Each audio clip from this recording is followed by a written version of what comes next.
Selamat siang Ibu, perkenalkan nama saya Jacqueline Lucy Elizabeth Grela dengan NIM 202351024. Pada kesempatan ini saya akan mempresentasikan hasil UAS mata kuliah Etika Profesi, yang mana kami disuruh untuk mereview 3 jurnal yang berkaitan dengan etika profesi, keamanan digital, dan hak kekayaan intelektual atau HAKI. Di sini terdapat 3 jurnal yang sudah direview. Jurnal 1 dengan judul Peranan Etika Profesi Hukum terhadap Upaya Penegakan Hukum di Indonesia. Jurnal 2 Edukasi Keamanan Digital untuk Meningkatkan Kewaspadaan Masyarakat terhadap link phishing. Dan jurnal yang ketiga, Perlindungan Hukum Hak Kekayaan Intelektual atau HAKI dalam Hak Cipta di Indonesia. Pada jurnal pertama akan dibahas mengenai peranan etika hukum terhadap upaya penegakan hukum di Indonesia. Poin yang pertama, pendahuluan. Etika profesi adalah nilai moral yang harus dimiliki setiap penegak hukum agar pelaksanaannya terus berjalan sesuai asas keadilan. Artinya, penegak hukum tidak hanya bekerja berdasarkan aturan tertulis, tetapi juga harus mempertimbangkan nilai kejujuran, keadilan, dan tanggung jawab moral dalam setiap keputusan yang diambil. Kemudian, penegak hukum seperti hakim, advokat, dan notaris memiliki peran strategis dalam sistem peradilan untuk menjaga kepercayaan masyarakat. Jika penegak hukum tidak menjunjung etika profesi, maka proses hukum bisa menjadi tidak adil, bahkan merugikan masyarakat. Oleh karena itu, etika profesi menjadi dasar penting dalam menjaga kepercayaan publik terhadap sistem hukum. Kemudian, tantangan hukum adalah bagaimana etika profesi mampu mempengaruhi kualitas penegakan hukum di Indonesia, khususnya ketika terjadi konflik antara hukum positif dan moral profesi. Nah, dalam praktiknya sering terjadi kondisi di mana aturan hukum secara formal ada, tetapi pelaksanaannya bertentangan dengan nilai keadilan atau kepentingan masyarakat. Disinilah etika profesi berperan sebagai pengendali moral agar penegak hukum tidak hanya taat pada aturan, tetapi juga berpihak pada keadilan. Kemudian poin yang kedua, terdapat metode, hasil, dan pembahasan. Nah, yang pertama, metode. Pada jurnal ini, metode yang digunakan yaitu pendekatan hukum normatif deskriptif, yang artinya penulis tidak melakukan penelitian lapangan atau wawancara, melainkan mengkaji aturan hukum, kode etik profesi, dan teori hukum yang relevan.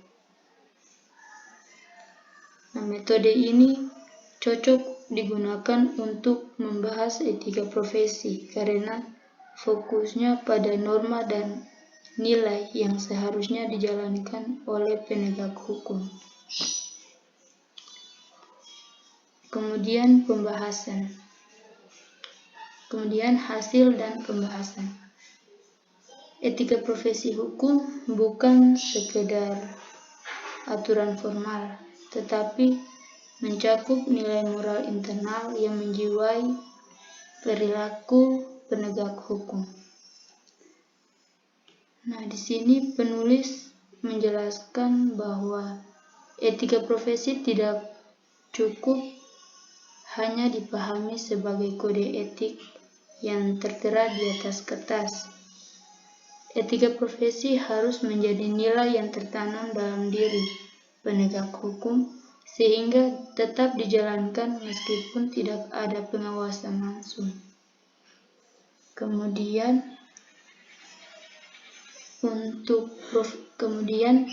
profesi hukum harus menyeimbangkan antara kepatuhan terhadap aturan hukum positif dengan tanggung jawab moral kepada masyarakat agar integritas hukum tetap terjaga. Nah, penegak hukum dituntut untuk menyeimbangkan antara ketaatan pada hukum positif dan tanggung jawab moral kepada masyarakat.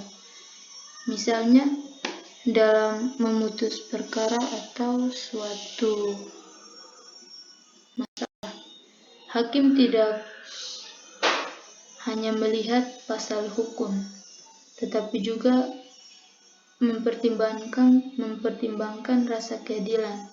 Nah, inilah peran etika profesi dalam menjaga integritas penegakan hukum.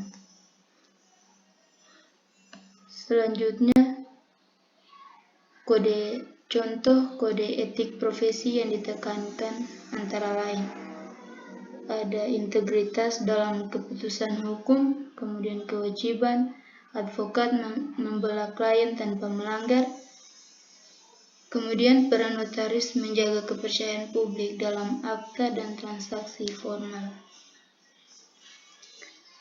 Nah, dalam jurnal ini dijelaskan bahwa setiap profesi hukum memiliki tanggung jawab etik masing-masing. Hakim harus bersikap independen atau bersikap adil dan tidak memihak. Advokat wajib membela klien tanpa melanggar hukum, dan notaris harus jujur serta menjaga kepercayaan publik. Nah, jika etika ini dilanggar, maka penegakan hukum akan menjadi lemah. Poin selanjutnya yaitu analisis dan kesimpulan. Yang pertama, analisis. Jurnal ini sangat relevan dengan kondisi hukum di Indonesia yang sering dikritik karena lemahnya implementasi etika profesi di kalangan penegak hukum. Menurut saya, jurnal ini sangat relevan dengan kondisi hukum di Indonesia saat ini, di mana masih sering terjadi pelanggaran etika profesi oleh penegak hukum. Nah, jurnal ini mengingatkan bahwa masalah hukum tidak selalu terletak pada aturan, tetapi juga pada normal pelaksana hukumnya. Kemudian pembahasan bersifat konseptual dan teoritis, tetapi kurang dilengkapi dengan studi kasus konkret atau contoh empiris. Nah, hal ini bisa menjadi kritik sekaligus peluang pengembangan penelitian di masa depan.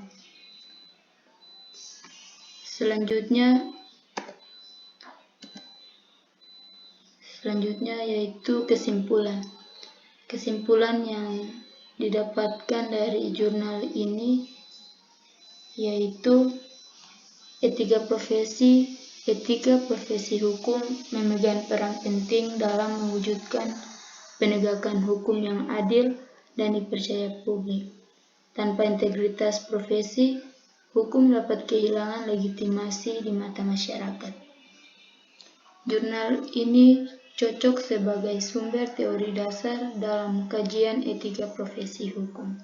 Selanjutnya, jurnal kedua dengan judul Edukasi Keamanan Digital untuk Meningkatkan Kewaspadaan Masyarakat Terhadap Link Phishing. Dalam jurnal kedua ini terdapat beberapa poin.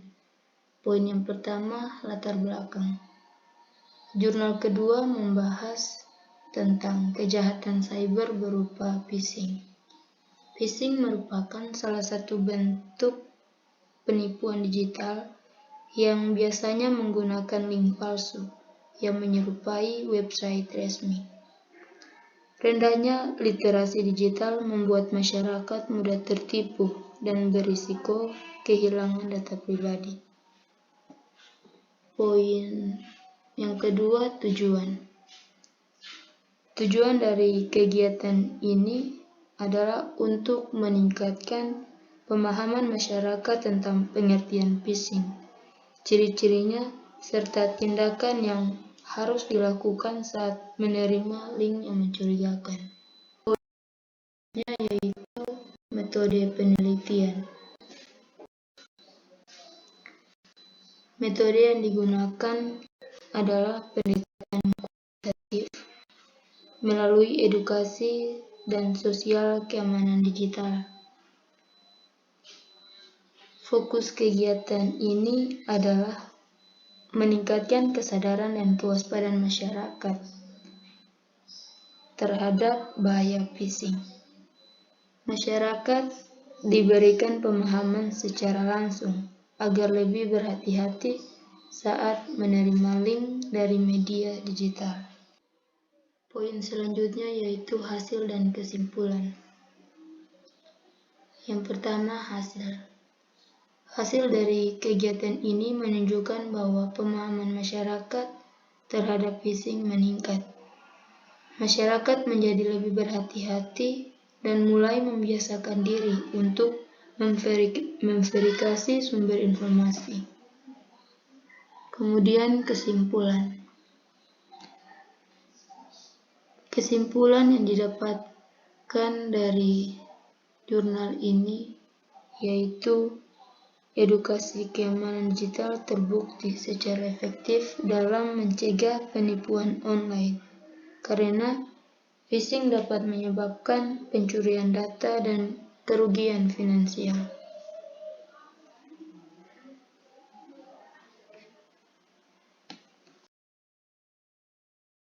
Selanjutnya, jurnal ketiga dengan judul Perlindungan Hukum Hak Kekayaan Intelektual atau HAKI dalam Hak Cipta di Indonesia. Poin yang pertama, pendahuluan. HAKI merupakan hak yang timbul dari hasil kreativitas manusia dan perlu dilindungi. Di Indonesia, pelanggaran hak cipta masih sering terjadi karena rendahnya kesadaran hukum masyarakat. Oleh karena itu, diperlukan perlindungan hukum yang jelas untuk melindungi hak pencipta dan mendorong kreativitas. Poin selanjutnya, metode. Metode penelitian yang digunakan adalah pendekatan yuridis normatif, yaitu mengkaji peraturan perundang-undangan dan literatur hukum. Poin selanjutnya, pembahasan. Dalam pembahasannya dijelaskan bahwa hak cipta muncul secara otomatis sejak suatu karya diwujudkan. Hak cipta terdiri dari hak normal, yaitu pengakuan terhadap pencipta, dan hak ekonomi, yaitu manfaat finansial. Perlindungan hak cipta diatur dalam Undang-Undang Nomor 28 Tahun 2014. Poin selanjutnya, analisis dan kesimpulan. Untuk analisis, menurut saya jurnal ini relevan dengan kondisi pelanggaran hak cipta yang masih sering terjadi. Pembahasan hukumnya sudah sesuai dengan peraturan yang berlaku, tetapi masih kurang contoh kasus nyata. Kemudian kesimpulan. Dalam jurnal ini dapat dikatakan bahwa perlindungan hukum HAKI sangat penting untuk melindungi pencipta dan karyanya, serta jurnal ini bermanfaat sebagai referensi dasar dalam memahami hak cipta di Indonesia. Sekian dan terima kasih Ibu.